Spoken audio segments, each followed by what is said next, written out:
네, 반갑습니다. 주식 요약해드린 주식요약TV입니다. 오늘 이제 주제를 API 찍으려고 했는데, 내용을 좀 준비하다가, 급작스럽게 그 지인분 부고 소식을 들어서 좀 빨리 가봐야 될 것 같아요. 그래서 영상 내용이, 조금 생각한 것보다 더 많이 준비를 하지 못했다. 이런 부분 좀 양해 바라고요. 최근에 이제 증시는 계속 이제 방향성이 확실하진 않은 상태죠. 지난주, 이제 이번 주죠. 이번 주에 만기일까지 어쨌든 이제 상방을 만들다가 고점은 이전 고점을 넘지 못했고, 3월 18일에 고점 넘지도 못했고, 종가도 그 아래에서 3월 18일 아래에서 끝났기 때문에 갭이 형성되어 있는 상태에서 이 갭은 일단 메운다고 생각을 해야 돼요. 갭 런으로 나가진 않을 것 같습니다. 근데 이게 메우고 나서 그 다음에 상방으로 갈지 하방으로 갈지 그거는 지금 상황에서는 뭔가 딱 잘라 말하기가 어렵습니다. 이란 협상은 계속 진행이 되겠죠. 근데 이제 협상은 이번에도 결렬이 났고, 사실 협상이 한 번에 안 될 거라는 건 충분히 알고 있었어요. 왜냐면 미국이랑 이란 양측 그리고 이제 이스라엘까지 입장을 고렸을 때 서로가 너무 다 각기 다른 소리를 하고 있었어요. 이건 마치 우크라이나 러시아 전쟁에서 우리가 봐왔던 그런 과거를 답습하는 거라 가지고 여전히 제가 말씀드렸던 종목들이 기회가 되고 있다라고 말씀드리고 싶어요. 제가 이제 요약 종목 중에서 뭐 LIG 넥스원도 이제 말씀을 드렸었는데, 보시면 아시겠지만 계속 돈이 들어오고 메이저가 방향을 그렇게 정해버리면, 아, 이게 쉽게 안 끝나겠구나. 모든 그런 계산들을 하고서 이게 시세를 이끄는 거고, 그리고 이제 금요일 날 이제 대한해운이 상한가를 갔잖아요. 이 상한가를 갔을 때, 제가 영상을 찍어 드리고 나서 이제 그 대한해운을 콕 집어 드렸죠. 흥하해운보다도 실질적인 수혜를 받는 건 대한해운이다. 근데 이게 결국에는 전쟁을 이제 종전으로 협상을 하는 이제 단계로 들어가는 데 있어서 시세를 만들었단 말이에요. 왜냐면 이제 이 장기화되면서 기본적으로 이제 대한해운이 이제 유가가 올라가고 운임비가 올라갔을 때 베이스 자체는 이제 실적 베이스 자체는 높아진다라는 이 팩트는 바뀌지 않기 때문에 이제서라도 주가를 올려도 늦지 않다라는 판단이 들어간 거라고 볼 수 있는 겁니다. 뭐 테크용이나 이런 것들은 이제 이란 이스라엘 전쟁 이제 터지고 나서 계속 주가가 이제 하락을 했지만, 결국 이번처럼 이제 불확실한 상황이 이제 지속이 되게 되면 반도체 섹터가 완전히 외면을 받기는 어렵습니다. 증시가 아직 완전하게 하락 국면에 들어간 것도 아니고, 반도체 섹터가 지금 보시면 이제 중기 부분에서 굉장히 섹터가 후순위로 이루어져 있죠. 이게 이제 중요도 순으로 이렇게 내림차순으로 되어 있는 거예요. 제일 위에 있는 게 이제 제일 중요한 거고, 이제 그 단기 쪽에서도 반도체가 이제 보면 최근에 이제 그 이번 주 목요일까지 시장이 확실히 이제 반등을 보여주는 이제 만기일의 변동성이 이제 상승 쪽으로 이어가니까, 그에 이어지면서 아, 반도체도 지금 바로 죽을 건 아니야. 반도체도 어느 정도 이제 반등은 나와야 돼 하면서 단기에서는 이제 우선순위가 두 번째까지 올라왔다라고 볼 수 있어요. 근데 이건 단기적인 흐름이기 때문에 이 변동성이 또 이제 부정적으로 흘러가면 또 금방 꺾여 버립니다. 그래서 중요한 게 이제 이 중기적인 흐름에서 이 반도체 섹터가 이제 우선순위가 위로 올라올 필요가 있어요. 근데 풍력이랑 건설, 태양광 이쪽 그리고 이제 방산 여기가 이제 제일 그 돈이 많이 몰리고 있는 곳인데, 풍력이랑 이제 태양광은 다들 아시겠지만 유가가 올라감에 따라서 대체 에너지 이 부분에 대한 메타가 강해진 거고, 건설 같은 경우에는 여태까지 억눌려 있던 것들, 그래서 삼성 E&A 영상 한번 보시면 이게 왜 억눌려 있었고 이제 왜 뜨는지를 좀 더 가늠해 보실 수 있을 것 같습니다. 자, 그러면 이제 본론으로 들어가기 전에 앞서서 주식요약TV 좋아요, 구독, 알림 설정 꼭 해두시길 바라고요. APR 이야기를 한번 해보도록 하겠습니다. 자, 일단 API 같은 경우에는요, 최우선 종목은 아니에요. 왜 최우선 종목이 아닌 거를 찍냐 이렇게 물어보실 수 있는데, 사마 알루미늄이나 고려아연 같은 경우에 저 영상에서 다룰 일이 없을 것 같아요. 예, 그리고 반도체 섹터 같은 경우에는 두산이랑 그 다음에 뭐 테크윙이랑 그 다음에 삼성전자, SK 하이닉스, 주성 엔지니어링 다 다뤘어요. 다 다뤘고, 주성 엔지니어링 같은 경우에도 제가 다루고 나서 몇 월 며칠 했냐면 3월 8일 날 다뤘거든요. 3월 8일 날 다뤘는데, 3월 8일이면 이제 딱 요때거든요. 그 3월 8일 종가에 다뤘으니까, 그러니까 3월 6일 종가에 다뤘으니까 요때부터 해서 주성 엔지니어링은 이미 충분히 시세가 40-50% 올라갔어요. 40-50% 올라가고 나서 인제 시장 때문에 이제 꺾여 있는 상태이기 때문에요. 이때 다룬 내용이 뭐 훼손되지 않았다면 되려 이 기회를 또 어떻게 활용할지, 그거는 인제 시청자 여러분들이 다시 영상을 복습하시고, 그다음에 뭐 인제 뭐 부정적으로 볼 만한 인제 기업의 근간이 흔들 만한 이슈가 나왔다든가, 뭐 평가를 해볼 만한 인제 가치 평가의 척도가 바뀌었다든가, 뭐 그런 게 없다면, 그러면은 시장 정상화가 됐을 때 '아, 수혜를 받을 수도 있지 않을까?' 하면서 리스크를 고려하여 인제 매수 전략을 좀 짜보면 좋겠죠. 뭐 아무튼 그런 인제 종목들도 여전히 많이 있으니까 영상 이전에 것도 많이 찾아보시고요.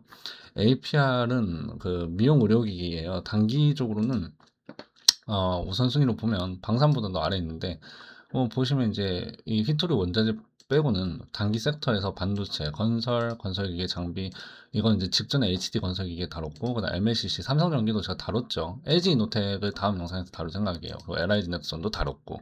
그러니까 이제 나온 게 APR이에요. 근데 APR도 그렇게 나쁘지 않은 흐름입니다. 되려 좋은 흐름입니다.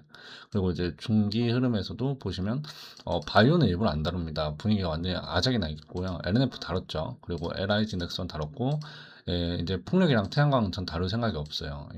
아무리 그 유가가 많이 올라가고 해서 대체 에너지의 가치가 좀 뜬다고 하더라도 얘네들을 이제 중장기적으로 계속 우상향으로 보기엔 좀 어려움이 있습니다. 그리고 이제 삼성 E&A도 다뤘고, 그리고 이제 그 삼성전기, 그다음에 이제 LG이노텍, 아까 방금 말씀드렸죠. 이제 LG이노텍은 다음 영상에 다룰 거라고. 그럼 삼성전기도 다뤘고, 삼성전기는 언제 다뤘냐면 음 삼성전기를 다뤘는데 여기는 안 나와 있네요. 분명히 다뤘는데 MLCC 이야기하면서 아마 시황이랑 함께 다뤘던 것 같아요. 그 다룰 때가 한 2월 이쯤이었던 것 같은데, 이쯤에서 다뤘으니까 삼성전기 같은 경우에 더 다룰 필요는 없을 것 같습니다. 그래서 이제 APR이 이제 중기적인 부분에서 보면 위에 거 다 다루고 이제 APR을 선택한 거고, 펄어비스도 다뤘죠. 근데 APR이 아주 최고의 종목이다 이건 아니지만, 근데 그렇다고 제가 다룬 종목들 이외에 그 중에서 이제 최고의 종목 뽑자면 APR인 건 맞다라는 겁니다. 그리고 특히 이제 외국인 쪽이 여기는 수급이 좀 돋보여요. 예. 되려 이 수급을 보면서 어떤 판단을 했냐면, 기관은 이제 LCD 건설기계 같이 억눌려 있는, 그러니까 좀 보수적인 판단을 하고 이렇게 계속 매수를 하거든요. 그러니까 '아직 주가에 충분히 반영이 안 됐어.' 약간 이런 판단에 인제 좀 방어적인 포트를 좀 구축하는 느낌이라면, 외국인들 같은 경우는요, '방어적일 필요는 없다. 근데 하더라도 확실한 데다가 하자.' 약간 이런 입장이 좀 도드라지고 있다라고 봅니다. APR은 어떤 게 확실하죠? 숫자가 확실합니다. 뭐 보시면 올해 실적보다도 어쨌든 2년 뒤에 거의 2배 가까이 또 성장하는 모습을 인제 예상치로 제시하고 있기 때문이죠. API 같은 경우에는 단순한 화장품 회사가 아니죠. 뭐 글로벌 인제 소비 트렌드를 바꿔버리고 있어요. 저는 APR에 대한 기업을 솔직히 어 '이 사업이 좀 장기 지속이 가능할까?' 이 생각을 했습니다. 왜냐면 중국 인제 수혜를 받았을 당시에 화장품 섹터들이 막 올라가다가 어느 한계점에서 수요 한계를 맞고, 그다음에 중국 기업들이 인제 성장하고 한한령 맞아보려고 하니까 속도 없이 꺾여 버렸거든요. 근데 API 같은 경우에도 좀 '일시적인 그런 유행과 같은 거 아닐까?' 이 생각을 좀 쉽게 못 바꿨어요. 근데 이번에 어 실적이나 이런 부분이 꺾이지 않고 2년 3년 동안 계속 인제 전망치가 좋게 나오는 걸 보니까, 어느 한편으로는 '트렌드를 바꿨다.' 이것도 맞는 말이지만, 아예 새로운 시장 자체가 형성이 된 것 같다라는 인제 결론이 내려진 거죠. 주가로 보면 너무 늦게 판단한 건 맞아요. 예. 이 부분에 대해서는 저도 반성 많이 합니다. 이때부터 판단을 했어야 되는데 이제 와서 판단을 한다니. 그래서 API 자체의 목표를 엄청 높게 잡지는 않을 거라 이렇게 말씀드리고요. 다만 그럼에도 불구하고 제가 항상 말씀드리는 게 뭡니까? 제가 영상을 이제 찍으면 그 종목의 이제 이 종가 기준에서 그냥 일단 1차 매수, 그다음에 2차 매수는 당연히 인제 그 아래 뭐 상승의 반이나 중요한 라운드 피겨 그 가격에 대해 2차 매수를 하고, 3차 매수는 절대 물타기 하지 않는다. 기업의 악재가 나오거나 특히 인제 소리 소문 없이 빠질 경우에는 더더욱이 3차 매수를 하지 않는다. 그 대신 시장이 뭐 코로나 뭐 인제 폭락이나 그다음에 이란, 미국, 이스라엘 전쟁처럼 갑자기 돌발 악재가 터져서 폭락을 하면 그때는 전체가 다 빠지는 거기 때문에 이땐 기회다 하면서 3차 비중을 키울 수 있지만, 그게 아니라면 3차 매수라는 건 애초에 개념이 없다라고 생각하시면 돼요. 그럼 3차 매수는 언제부터 존재하냐? 지금 이제 APR이 잘 보여주는데, 이렇게 고가를 형성하고 충분히 조정을 받은 후에 다시 인제 시세를 들어 올릴 때, 그래서 내 평단보다 높아졌을 때 인제 불타기로 들어간 게 3차 매수다라고 말했습니다. 그런 점에서는 지금 APR이 어쨌든 신고가를 또 넘어섰고 수급적으로도 괜찮은 모습이라서 오늘 APR을 여러분들한테 말씀을 드리는 거예요. 트렌드를 바꾸는 것도 맞고 새로운 시장을 구축했다는 것도 맞다면, 주가적으로는 조금 늦은 감이 없지 않아 있지만 그렇다고 완전히 끝난 상태는 아니다. 아직 하이라이트가 한 번 더 남아 있다라고 보는 거예요. 어느 점에서 인제 새로운 시장을 만들었다고 보냐면, APR이 그 화장품을 파는 회사가 아니라 인제 미용 의료기기랑 인제 같이 팔잖아요. 근데 이 의료기기가 디바이스 하나당 가격도 화장품 회사에서 파는 제품치고는 겁나 비싼 거예요. 그죠? 그리고 이렇게 인제 사업 구조가 만들어지면은 어 반복 소비 구조로 인제 바뀌게 됩니다. 그래서 숫자를 좀 구체적으로 보면 인제 26 년도 1 분기에 그 매출액이 인제 5,400억 정도로 인제 예상이 된다 나오지만, 근데 인제 컨센서스가 또 이제 너무 다양하게 있어요. 5,800 억에서 5,900 억까지 인제 예상하는 것도 많고요. 영업이익은 인제 거의 한 1,300 억에서 1,400억 정도. 그러니까 인제 전년 대비해서 보면은 이제 전년 25년 1 분기에 보면 거의 뭐 더블 성장을 하는, 더블 이상의 성장을 하는 걸 이제 보여준 거잖아요. 이게 왜 중요한지 한번 짚어봐야 돼요. 왜 이렇게 더블 이상 그 전년 대비 더 늘어나는 거냐. 그러니까 K 열풍 붙었던 건 거의 다 이제 끝물인 것 같은데, APR은 K 열풍과는 좀 별개의 문제라는 거죠. 이 화장품 회사 규모는 커질수록 이제 얘네들은 이제 고정비가 더 증가해 버려요. 그래서 이제 손익분기가 넘기기가 어려워집니다. 넘기기 어렵고 영업이익도 감소해요. 근데 이상하게 APR은 매출 늘고 고정비가 감소하는 듯한 구조. 네, 이익률이 증가하죠. 네, OPM이 증가하는데 이 영업이익률이 사기적으로 바뀌고 있어요. 이거는 어디서 나타나는 현상입니까? 말 그대로 이제 그 리프팅 기계나 뭐 아니면 이제 뭐 리쥬랑 같은 이제 뭐 피부 뭐 약물 주사제 뭐 이런 것들 이제 시장 선점을 한 후에 소비재를, 소모품을 계속 이제 발주를 받았을 때 나오는 현상이에요. 근데 APR이 의료 이제 시설용이 아니죠. 거의 이제 일반 개인 소비자들을 대상으로 하는데, 소비자들이 써보니까 이거 소모품 더 사야겠다, 화장품 더 사야겠다, 예, 뭐 이런 개념이 된 겁니다. 그러면서 이제 새로운 제품, 고마진 이제 뭐 디바이스에 대해서도 소비가 일어나니까 이런 매출과 영업이익 구조가 나오는 겁니다. 이건 단순히 잘 팔린다의 개념이 아니라 이익을 더 확대해 나가는, 좀 단어 선택이 좀 적절한지 모르지만 사기적인, 그러니까 왜냐면 사기적인 거예요. 진짜 사기적인 이제 사업 구조를 구축해 버렸다. 그러니까 이제 모트가 만들어졌다 이거죠. 예, 그래서 이 디바이스와 화장품의 결합이 이제 디바이스 한번 팔고 나서 화장품을 계속 사게 만드는 이 구조가 해제가 돼 버린 거예요. 이거 진입 장벽이 높아진 거죠, 이렇게 되면. 굳이 검증이 돼 버린 거니까 많은 유저들이 사용하고, 그럼 이제 APR의 이 시장에서 이 새로운 뭐 디바이스 업체가 들어와서 그 시장을 뺏을 수 있을까요? 어려워요. 그리고 두 번째는 뭐냐면, 단순히 기기만 파는 게 아니라 화장품을 묶어서 팔다 보니까 이 화장품을 쓰던 사람들이 '괜찮네.'라는 걸 느껴버리면 되려 다른 화장품을 안 쓰게 되고, 또 이제 새로운 화장품이 진입을 한다 하더라도 APR에서 받기가 어렵다라는 겁니다. 어 또 이런 것도 너무 당연한 거죠. 그 화장품에서 기계 효과까지 겹쳐서 소비자가 느껴버리면 일반 화장품이 웬만해서는 그 APR 그 유저들이 느끼는 만족도보다 더 큰 만족도를 느끼긴 좀 어려울 겁니다. 그래서 디바이스 출시 이후에 화장품 매출이 1,600억 에서 인제 1조 이상으로 인제 증가를 한 거거든요. 그래서 2020년도 때나 이럴 때는 매출액 개판이었는데 딱 작년부터 인제 1조 5천억 이렇게가 10 배가 1년 연평균으로 치면 거의 200%씩 성장을 한 겁니다. 이게 우연적으로 일어날 수 있는 건 아니죠. 그래서 고객을 묶어 두고 락인을 계속시키면서 신규 유저를 계속 빨아들이고 있다. 예.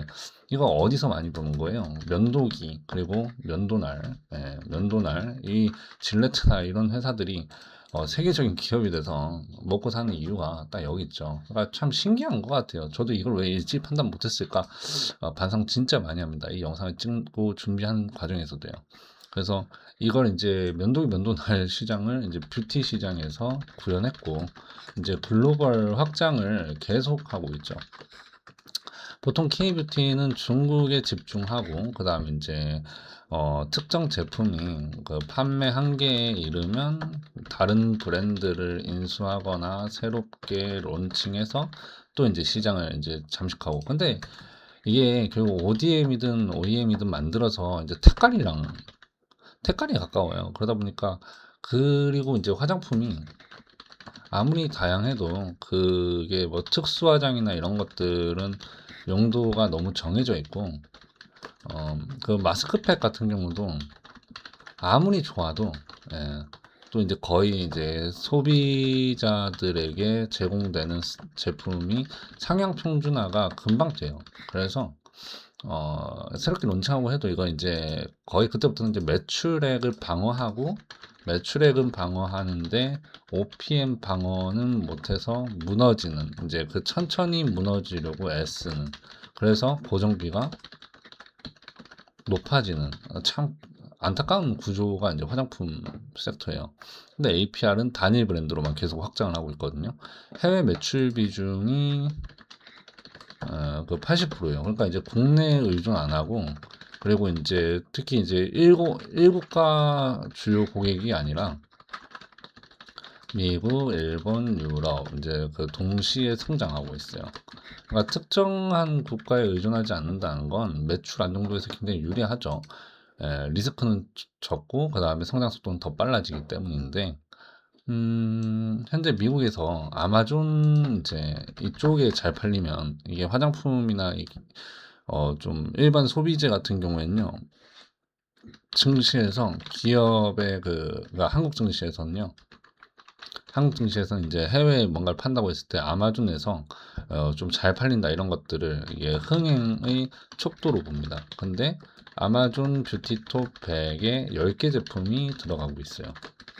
굳이 이미지나 이런 거 안 보여드릴게요. 그냥 찾아보세요. 그거까지 다 하면 영상이 너무 길어져가지고 유럽은 이제 17개국에 이제 세포라 입점 중입니다. 입점 중이에요. 그리고 이제 아마존뿐만 아니라 또 이제 그 틱톡 샵에서도 이제 확장하고 하니까 모든 플랫폼을 다 쳐들어가겠다는 소리거든요.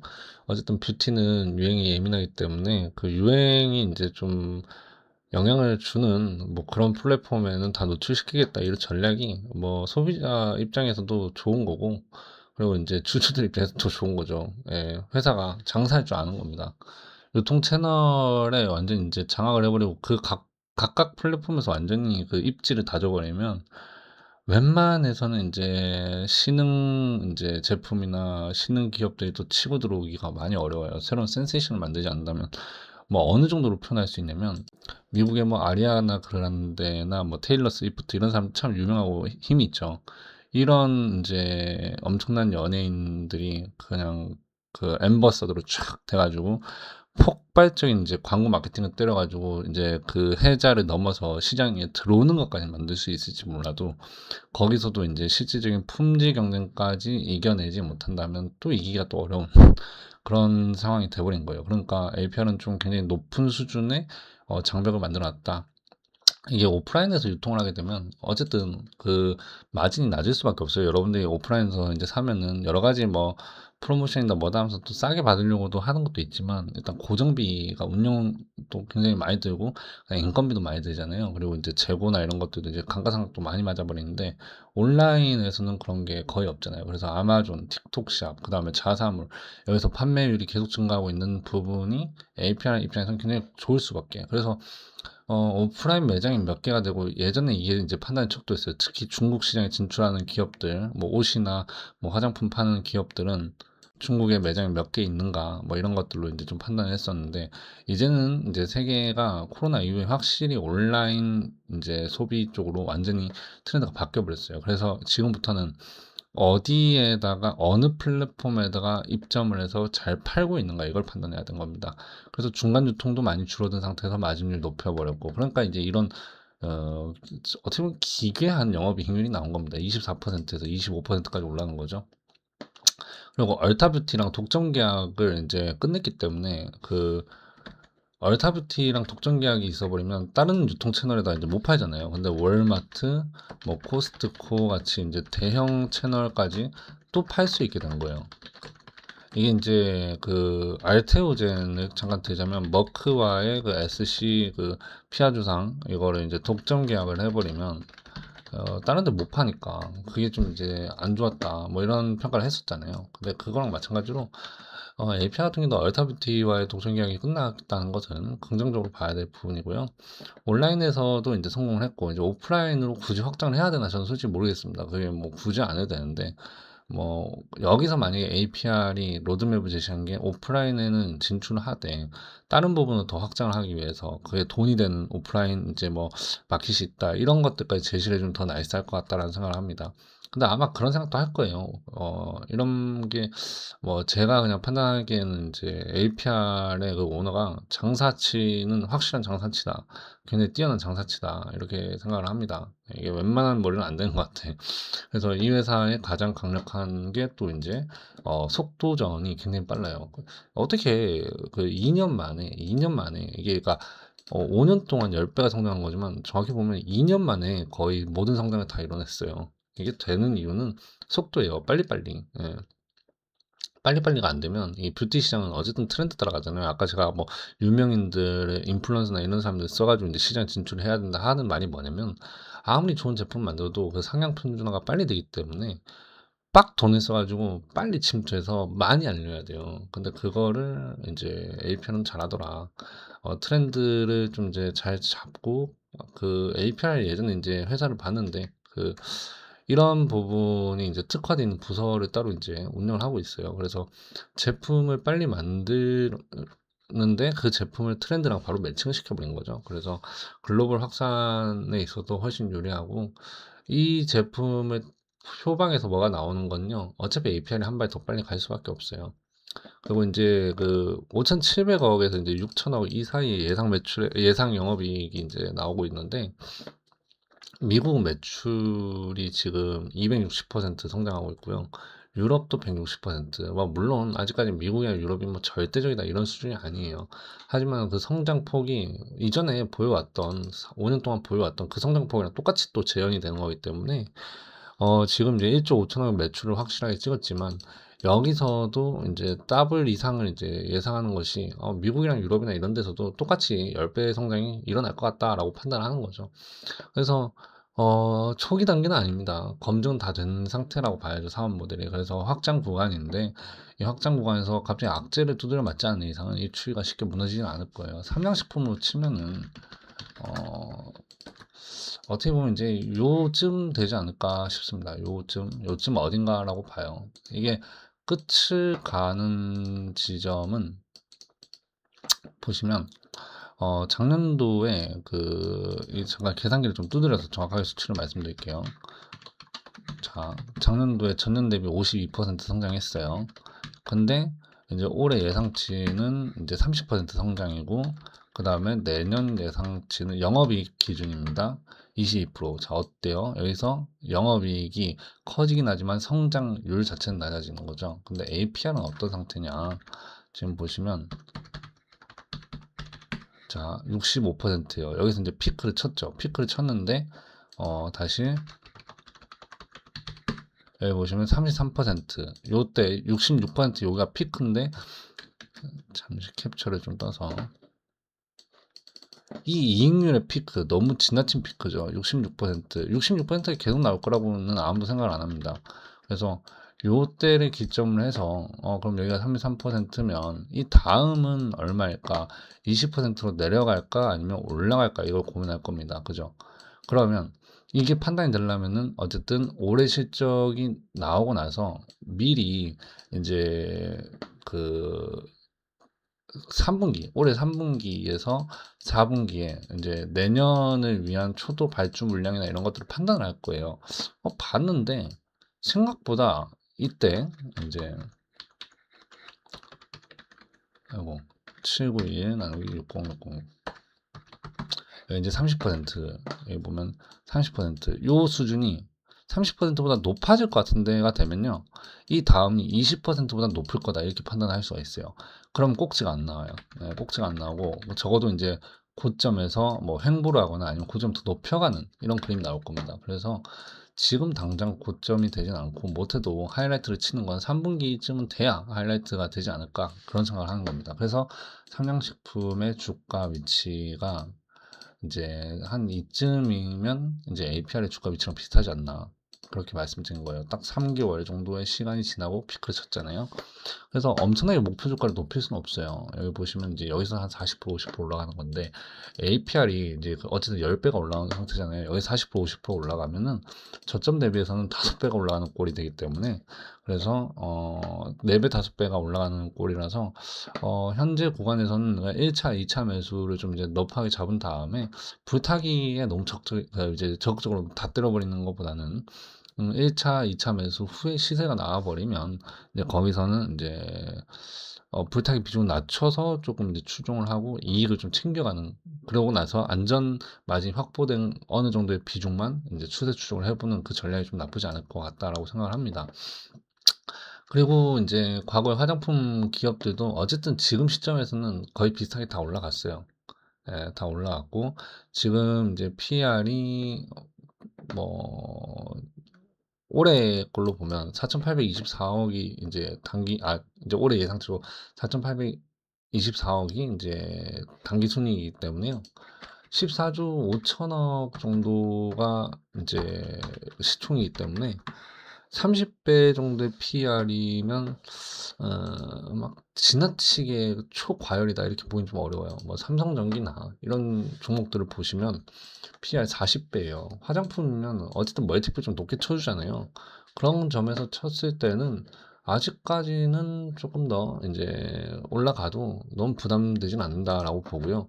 뭐 어쨌든 이게 이제 3년 후에 1조 정도의 이제 영업이익이 떨어진다 했을 때 그럼 여기서 30배를 땡겨서 생각해 버리면 30조까지도 허용될 수도 있어요. 뭐 그건 그럼 더블 올라가는 건데 그게 이제 광기인 거죠. 근데 광기가 일어나면 주가는 어디까지 갈지 몰라요. 삼천당 제가 보세요. 제가 이제 12조에서 16조 사이에 이제 그 적정 주가, 광기 주가라 생각했는데 16조를 넘어버리잖아요. 예, 그런 걸 보면은 18조 정도를 넘어버리는 걸 보면은 그런 게 광기다. 예, 그런 게 광기는 알 수가 없다. 그래서 성장률이 올해는 최대 성장률이니까 거기에 대해서 광기 붙을 거 감안하고 그 다음에 그 광기가 땡겨서 28년도에 영업이익까지 땡겨버리면 여러분도 좀 간단하게 볼 필요는 있다. 그래서 제가 어느 정도 안전만이 확보된 비중은 추세 추종을 가져가야 된다. 이렇게 말씀드린 겁니다. 화장품 회사처럼 다른 것처럼 이제 사이클 타고 꺾일 거다. 지금도 그냥 그걸 생각하고 그걸 판단하면 안 돼요. 아까도 말씀드렸지만 단순 화장품 회사가 아니라 디바이스와 화장품이 결합된 구조고 글로벌에 직접적으로 다 유통을 이제 구축해서 이제 판매가 가능한 플랫폼이기 때문에 플랫폼형 소비재다. 이걸 좀 기억하시면 될 것 같습니다. 마케팅 비용을 좀 잠깐 볼게요. 재무제표에서 보면 어디 갔어? 재무제표. 네. 여기서 이제 매출액과 이제 매출 총이익 판관비가 있는데 여기서 보면 광고 선전비를 보세요. 광고 선전비가 25년도 때 폭발적으로 늘었어요. 근데 이렇게 늘어나면 보통은 영업이익률이 빡 감소해야 되는데 이 광고 선전비만큼 레버리지가 일어나고 있잖아요. 물류비나 이런 것도 다 증가하는데 이제 관리비 그리고 판매비 이런 부분에서 이제 물류비나 이런 게 포함되잖아요. 근데 이게 그 2배씩 늘어났어요. 2배. 그냥 대략적으로 2배라고 칩시다. 네, 2배씩 늘어났는데 2배씩 늘어난 거에 비해서는 영업이익이 더 크게 늘어난 건 아니에요. 숫자적으로. 근데 이게 뭐 100 원에서 인제 200원 늘어난 인제 그 원가가 있다 칩시다. 근데 판매 인제 이익이 1,000 원에서 2,000원 나면 그건 사기도 그런 사기가 없어요. 그건 아니지만 근데 얘가 인제 100% 정도의 인제 판관비랑 인제 그 뭐 판매비, 관리비 뭐 이런 광고 선전비 이런 것들이 이제 100% 늘었는데 그래도 반 이상은 뽑아냈다는 거죠. 비율로 보면. 비율로 보면 반 이상이고 수치로 보면은 그 단위 수치는 훨씬 더 많은 액수를 뽑아낸 거니까 이 부분에 대해서 APR이 지금 허튼 짓 안 하고 있다라고 판단을 할 수 있는 겁니다. 매출 증가 속도가 비용보다도 더 빠르게 증가할 수 있는 구조를 만들고 있다는 거를 절대 간과하지 마세요. 이거를 간과해 버리는 순간 주가가 그냥 다 비싸 보이는 거예요. 근데 이거를 계속 명심하시고 나면 이게 인제 잠정 실적이 또 나오고 그다음에 실적 까 봤는데 지금도 이 판관비가 들어가는 거보다 매출액이 늘어나는 속도가 더 빠르네. 이게 되면 아직은 더 이게 가능한 거죠. 왜냐하면 그때는 계속 이익률이 유지가 되거나 최소한 더 올라갈 수도 있다라고 판단해야 되는 겁니다. 자, 그래서 어 오늘 APR은 좀 급하게 제가 쭉 설명을 했는데 근데 또 해야 할 말은 다 한 것 같아요. 예. 그래서 성장이 아니라 확장 국면이라서 주가에 대한 전략은 뭐 영상에서 말씀드렸던 것처럼 이렇게 엄청나게 하이를 외치긴 어렵지만 제가 평상시에 늘 말하지만 제가 영상을 찍어 드리면 그냥 대충 1차 매수는 그냥 여기서 산다 이렇게 생각을 하시면 되고 뭐 1차 매수 여기서 안 사면 뭐 알아서 하시고 그다음에 인제 그 상승의 2분의 1 이걸 인제 정해야 돼요. 뭐 나는 좀 보수적으로 이렇게 이게 상승이라서 2분의 1이 30만 원이야. 여기가 라운드 픽이니까 이렇게 볼 수도 있고 난 공격적이라서 여기서 2분의 1은 35만 원이야. 이렇게 해서 2차 매수가 되는 거예요. 근데 중요한 건 2차 매수를 35만 원에서 하든 30만 원에서 하든 3차 매수는 시장이 개폭락하는 그런 상황이 아니고서는 절대 해서는 안 된다. 그 개폭락도 단기적으로 압축적으로 빡 떨어져서 모두가 그냥 패닉셀로 던질 때만 3차 매수가 되는 거지.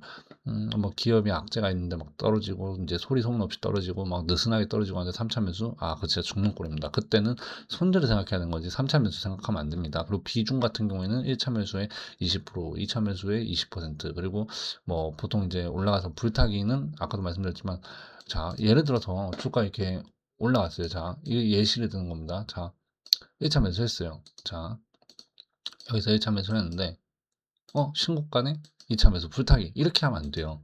이게 아니고 그 신고가를 판단하는 거는 인제 이렇게 인제 조정이 확실하게 나타나고 나서 자 넘어갔네. 자 이럴 때가 인제 진짜 신고가에 인제 불타기를 좀 더 적극적으로 할 때고 이걸 가지고 인제 판단한다면 자 여기서 1차 매수를 했어요. 여기서 1차 매수하고 그다음에 상승의 2분의 1은 또 여기죠. 그러면은 대충 1차, 2차 매수가 다 된 겁니다. 그러고 나서 여기서 인제 비중을 세운다 칩시다. 그러면은 40%가 1차, 2차에 들어갔잖아요. 그럼 여기서 40%를 때립니까? 아니죠. 보수적으로 들어가서 처음에는 이제 신고가 넘어가기 전이니까 뭐 10%, 15% 그리고 신고가 넘어갔으니까 또 10%, 15% 그러면서 계속 추종하면 따라가는 겁니다. 계속 따라가야지 하면서. 근데 이게 주가가 다시 제자리에 내려올 수도 있는 거고. 그래서 한 번에 다 때려 박으면 안 돼요.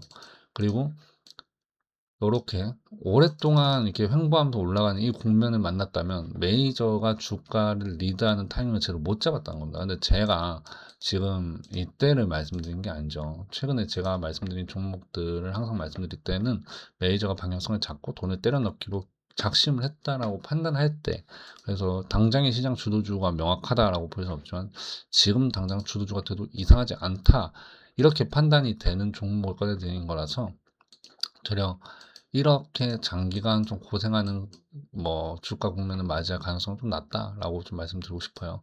예, 그리고 어 비중 같은 경우에 1차 매수만 됐을 때도 생각을 해야 돼요. 2차 매수가 안 되고 막 쏴버릴 수도 있잖아요. 그럼 이럴 땐 어떻게 해야 되냐? 일단 챙기세요. 일단 챙기고 그걸 챙긴 돈을 안전마진을 생각해서 다시 1차 매수 가격까지 내려오거나 아니면 이게 상승이 일어나고 조정이 났을 때 1차와 이제 1차 매수 이후에 고점이 생겼겠죠. 그럼 그 상승의 2분의 1부터 이제 접근하는 뭐 그런 전략 유도리 있게 좀 하셔야 됩니다. 항상 말씀드리는 겁니다. 본인이 감당할 수 없는 시간 압박 받는 레버리지를 쓰시거나 쫓기듯이 하시면은 손절해야 됩니다. 무조건. 그렇게 됩니다. 본인의 투자 심성에 맞지 않은 자본 배치 레버리지 전략 선택하지 마세요. 주식시장에서 절대 본인 영역 못 지킵니다. 네, 그러니까 이런 부분까지 명심하셔 가지고 API 잘 공략해 보시면 좋을 것 같고요. 다음 영상은 LG이노텍 다뤄보겠습니다. 자, 오늘 영상 도움 되셨다면 좋아요, 구독, 알림 설정 해주시고요. 전 다음에 더 좋은 영상으로 찾아뵙겠습니다. 감사합니다.